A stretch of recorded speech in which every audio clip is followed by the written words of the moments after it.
new episode of Read, Remember, Repeat.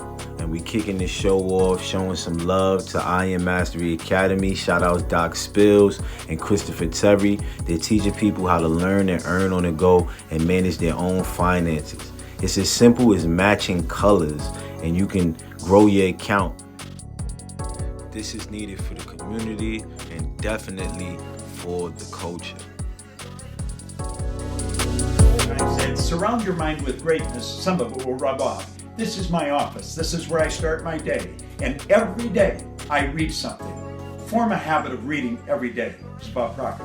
My goal. And I love what you're doing as far as the read, remember, repeat, because that's imperative, man. And always, always, always, family, remember this. Read, remember, and repeat. Fantastic Thursday, super Thursday to everybody. How's everybody feeling? Put a smile on. Hope everybody's feeling great, wonderful, well. And we left off yesterday, Strength Finder 2.0 by Tom Rath. We left off on communication. And communication, it comes off as somebody that likes to describe things, that likes to host, speak in public, and to write. These are ways that people communicate. And if you're a communicator and you like doing those things, those are things that you like to do. But you may not know it if you don't know what your strengths are and how to execute with them. So we're going to jump right where we left off.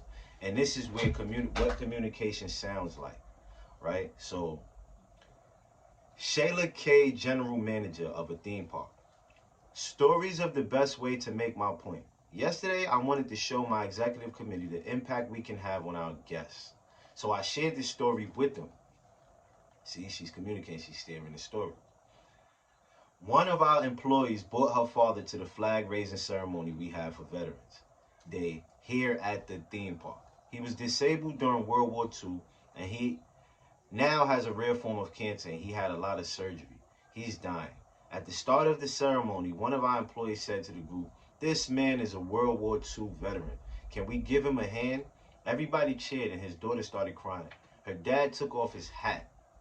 He never takes off his hat because of the scars on his head from the war and the cancer surgery. But when the national anthem started, he took off his hat and bowed his head. His daughter told me later that it was the best day he's had in years. Tom P. Bacon, executive. My most recent client thought that the flow of capital toward internet stocks was just a passing phase. I tried using a rational argument to change his mind, but he couldn't or wouldn't be convinced. In the end, as I often do when faced with a client in denial, I resorted to imagery. I told him that he was like a person sitting on the beach with his back to the sea. The internet was like a fast rising tide. No matter how comfortable he felt right now, the tide was rising with each crashing wave. And very soon, one of these waves would come crashing down over his head and engulf him. He got the point. Margaret D., marketing director. I once read a book about giving speeches that gave two suggestions. Talk only about things you're really passionate about and always use personal examples. I immediately started doing that, and I found lots of stories because I have kids and grandkids and a husband.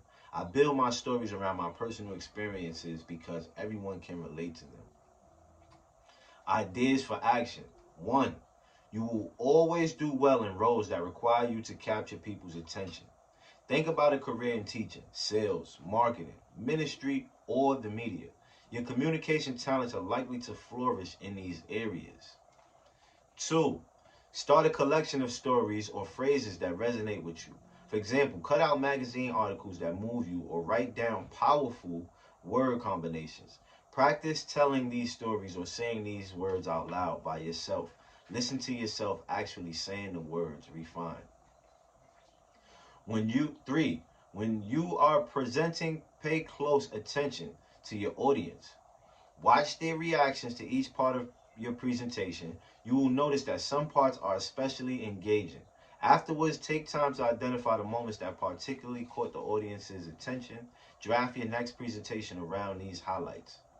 4. Practice improvisation.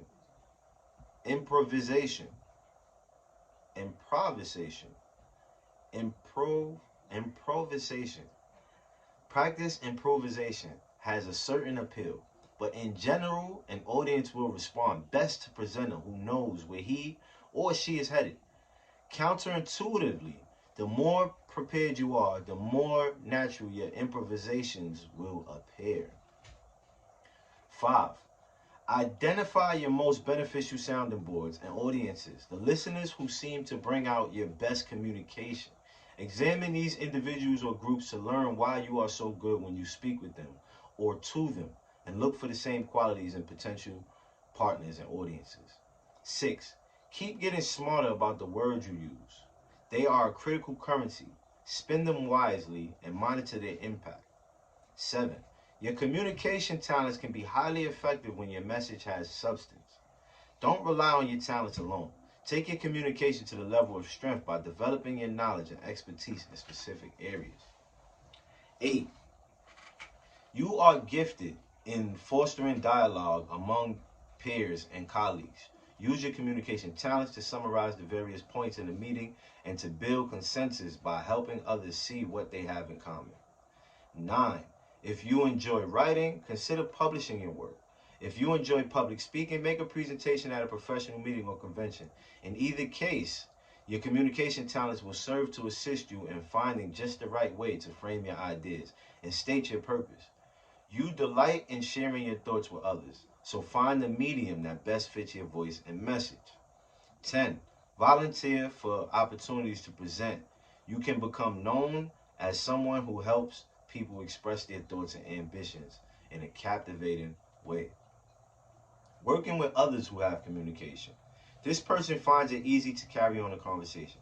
Ask her to come to social gatherings, dinners, or any events where you want to entertain prospects or customers. 2. Take the time to hear about the person's life and experiences. She will enjoy telling you, and you will enjoy listening, and your relationship will be closer because of it. 3rd, discuss plans for your organization's social events with this person. She is likely to have good ideas both for entertainment and for what should be communicated at the event. Now we are moving on to competition, family. Competition. If Matter of fact, we're going to give you the source, and then after we give you the source, we'll be right back. Everybody's depressed because they're trying to fit into a puzzle. They're trying to be a fucking circle in a square. And you're told what to do, and you're told what to eat, and you're told what's good and bad, and what the perspective of success is. Success is love. Success is your family. Success is how much you laugh. I don't care how much money you got in the bank. If you got a crooked smile, if your people around you don't want to be around, your breath stinks and all that other shit, you're broke. Period. Right. You're broke. If you have nothing to fight for, you're broke. You have nothing to love, you broke. Period. Everybody's depressed because they're trying to fit into a puzzle. They're trying to be a fucking circle in a square.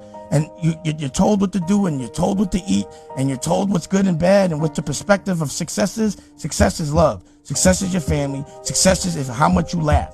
I don't care how much money you got in the bank. If you got a crooked smile, if your people around you don't want to be around, your breath stinks and all that other shit, you're broke. Period. Right. You're broke.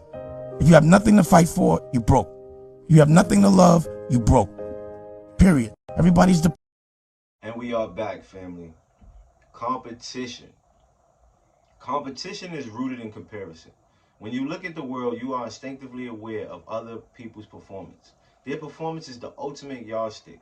No matter how hard you tried, no matter how worthy your intentions, if you reach your goal but did not outperform your peers, the achievement feels hollow. Like all competitors, you need other people. You need to compare. If you can compare, you can compete. And if you can compete, you can win. And when you win, there is no feeling quite like it. You like measurement because it facilitates comparisons. You like other competitors because they invigorate you. You like contests because they must produce a winner. You particularly like contests where you know you have the inside track to be the winner. Although you are gracious to your fellow competitors and even stoic in defeat, you don't compete for the fun of competing. You compete to win. Over time, you will come to avoid contests where winning seems unlikely. Competition sounds like this. Mark L., sales executive. I've played sports my entire life, and I don't just play to have fun. Let me put it that way. I like to engage in sports I'm going to win and not ones I am going to lose, because if I lose, I am outwardly gracious but inwardly infuriated. Harry D., General Manager. I'm not a big sailor, but I love the America's Cup. Both boats are supposed to be exactly the same, and both crews have top-notch athletes, but you always get a winner. One of them has some secret up their sleeves that tip the balance and enable them to win more often than lose. And that's what I'm looking for, that secret, that tiny edge. Summer Redstone, chairman of Viacom, now known as CBS Corporation. On his efforts to acquire that company, I relished every minute of it because Viacom was a company worth fighting for, and I enjoyed a contest. If you get involved in a major competitive struggle and the stress that inevitably comes with it, you better derive some real sense of satisfaction and enjoyment from the ultimate victory. Wrestling control of a company like Viacom was warfare. I believe the real lesson it taught me was that it's not about money, it's about the will to win. Now we're going to jump to the ideas for action. If you're a competition type of person, you know what I mean? Ideas for action. Select work environments in which you can measure your achievements. That's one. Select work environments in which you can measure your achievements. You might not be able to discover how good you can be without competing. 2. List the performance scores that help you know where you stand every day. What scores should you pay attention to? 3. Identify a high achieving person against whom you can measure your own achievement. If there is more than one, list all the people with whom you currently compete without measurement. How will you know if you won? 4. Try to turn ordinary tasks into competitive games. You will get more done this way. 5. When you win, take the time to investigate why you won. You can learn a great deal more from a victory than from a loss. 6. Let people know that being competitive does not equate with putting others down. Explain that you derive satisfaction from pitting yourself against good, strong competitors and winning. 7. Develop a balanced metric, a measurement system that will monitor all aspects of your performance. Even if you are competing against your own previous numbers, this measurement will help you give proper attention to all aspects of your performance. 8. When competing with others, create development opportunities by choosing to compare yourself to someone who is slightly above your current level of expertise. Your competition will push you to refine your skills and knowledge to exceed those of that person. Look 1 or 2 levels above you for a role model who will push you to improve. 9. Take the time to celebrate your wins. In your world, there is no victory without celebration. 10. Design some mental strategies that can help you deal with a loss. Armed with these strategies, you will be able to move on to the next challenge much more quickly. Now is working with others who have competition. Use competitive language with this person. It is a win world for him. So from his perspective, achieving a goal is winning and missing a goal is losing. 2. Help this person find places where he can win. If he loses repeatedly, he may stop playing. Remember in the contest that mattered to him.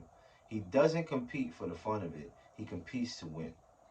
3. When this person loses, he may need to mourn for a while. Let him. Then help him quickly move into another opportunity to win. Family, the next one after this is Connectedness, and we're going to give that to y'all tonight. So I want y'all to hold that down, simmer that. Ask yourself, are you a competitive person or a communication person, right? Those are things that you ask yourself to see if those are your strengths. And if they are, you know how to get through them now with the help of this book, you know what I mean? You know how to use them to execute and get ahead. But you already know, family, read, remember, repeat. It's your host. See y'all tonight.